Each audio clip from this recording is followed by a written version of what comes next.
हमारे YouTube channel world Islamic को subscribe करें। रहमानिर्रहीम। मोहतरम हाज़रीन, सईदा साहब के मसाइल के अंदर हमने आपको बताया कि तर्क वाजिब से और इसी तरह जो है वो ताख़ीर वाजिब से और ताख़ीर फ़र्ज़ से और तकरार फ़र्ज़ से सईदा साहब वाजिब होता है। आखिर आया ये वाजिब और फ़र्ज़ क्या है, इनके मुताल्लिक़ मैंने अर्ज़ किया था कि अगले बयान के अंदर इंशाअल्लाह हम आपको बताएंगे। तो नमाज के अंदर वाजिबात जो हैं वो 14 हैं और जो फ़राइज़ हैं वो 13 हैं। 13 फ़र्ज़ हैं नमाज के अंदर, 7 फ़र्ज़। नमाज के अंदर कुल 13 फ़र्ज़ हैं, उनमें से 7 फ़र्ज़ ऐसे हैं कि जो नमाज शुरू करने से पहले अदा करना उनका ज़रूरी है।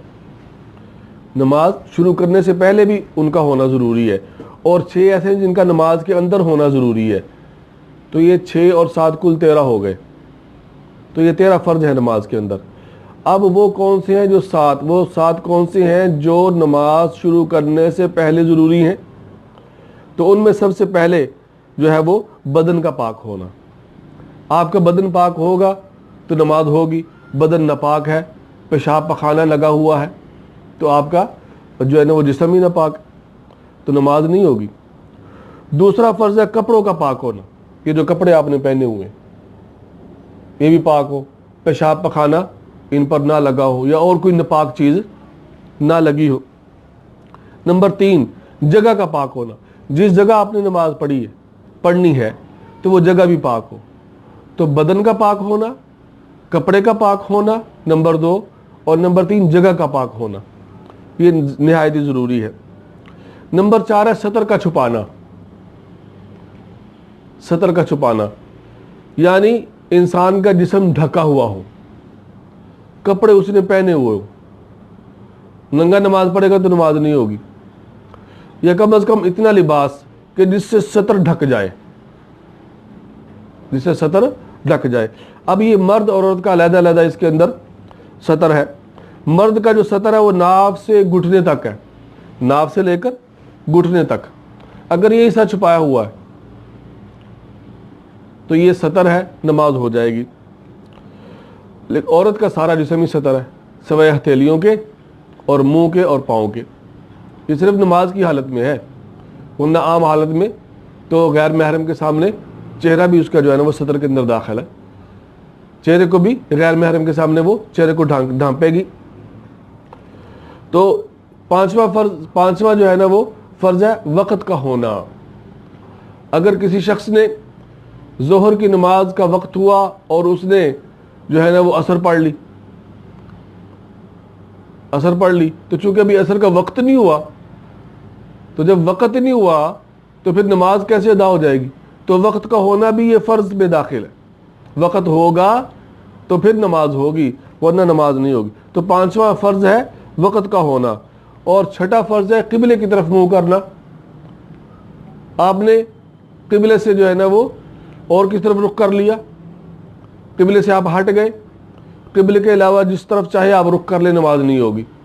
तो क़िबले की तरफ रुख करना ये भी जो है ना वो ज़रूरी है, ये भी फ़र्ज़ है। ये 6ठा फ़र्ज़ है। और 7वां फ़र्ज़ है नियत करना, दिल में नियत करना कि मैं नमाज पढ़ रहा हूँ।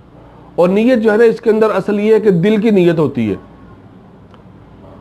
दिल की नियत, अल्फाज से कहना ये सुन्नत है, मसनून है, अच्छी चीज़ है।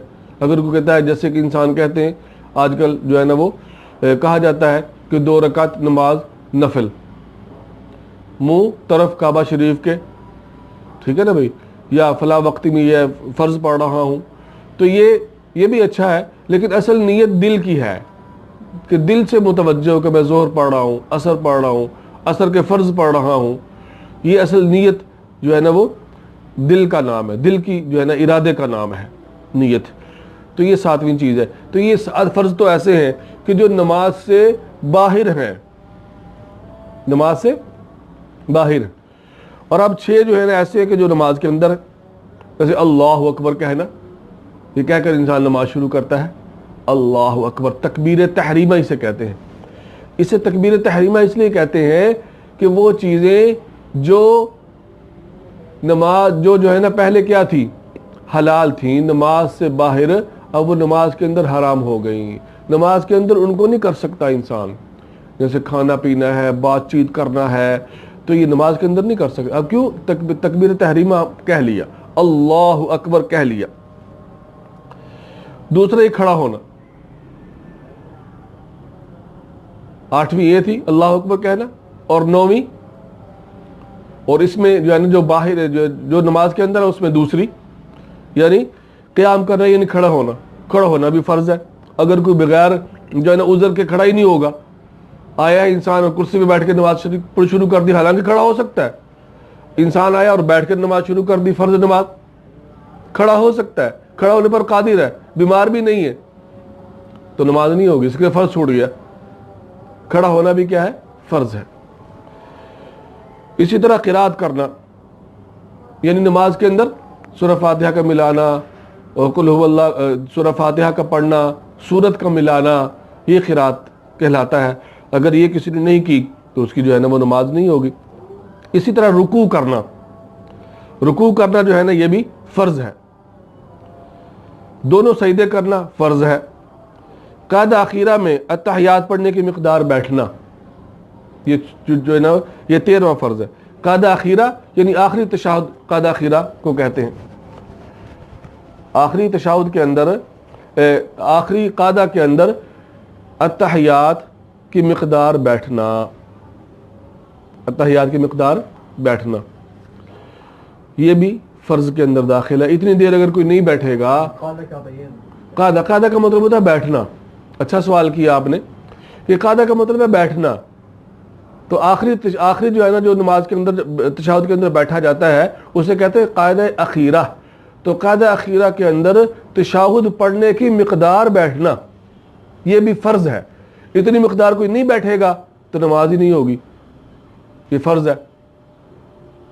اور اتنی مقدار کوئی شخص بیٹھا رہا, اتنی مقدار کوئی شخص قاعدہ اخیرہ اس نے کیا کیا, قاعدہ اخیرہ میں بیٹھا اور تشہد پڑھنے کی مقدار بیٹھا لیکن تشہد ہی نہیں پڑھا. اتنی مقدار تو بیٹھ گیا لیکن تشہد نہیں پڑھا, اب کیا حکم ہے؟ تو اس سے میں نے پہلے آپ کو مسائل کے اندر, سیدہ صاحب کے مسائل کے اندر بتلا دیا کہ یہاں پر بیٹھنا فرض ہے اتنی مقدار میں, لیکن وہ پڑھنا جو ہے تشہد کا پڑھنا یہ واجب ہے. تشہد کا پڑھنا واجب ہے. تو اب چونکہ واجب چھوٹا ہے, اور وہ بھی بھولے سے اگر چھوٹا ہے, جان بوجھ کے نہیں, بھی جان بوجھ کے بیٹھا رہا تو نماز نہیں ہوگی. خاموش بیٹھا رہا, جان بوجھ کے بیٹھا رہا تو نماز نہیں ہوگی. ہاں کسی سوچ میں گم تھا اور اتنی مقدار بیٹھا رہا اور پھر سلام سادہ سلام پھیر دیا, یا جو ہے نا وہ اتنی دیر بیٹھا رہا اور پھر اسے یاد آیا, تو پھر کیا کرے گا آپ؟ سجدہ سہو کرے. چونکہ اب یہاں پر کیا ہو گیا,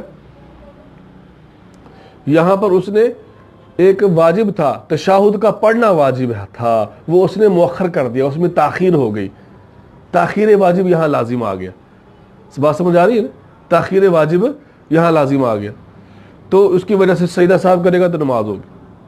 تو خیر یہاں پر تو فرائض بیان کرنا مقصود تھا. تو آخری 13واں فرض جو ہے وہ قاعدہ اخیرہ میں اتحیات پڑھنے کی مقدار بیٹھنا, تشہد پڑھنے کی مقدار بیٹھنا, یعنی عبدہ و رسولہ تک, یہ جو ہے نا فرض ہے.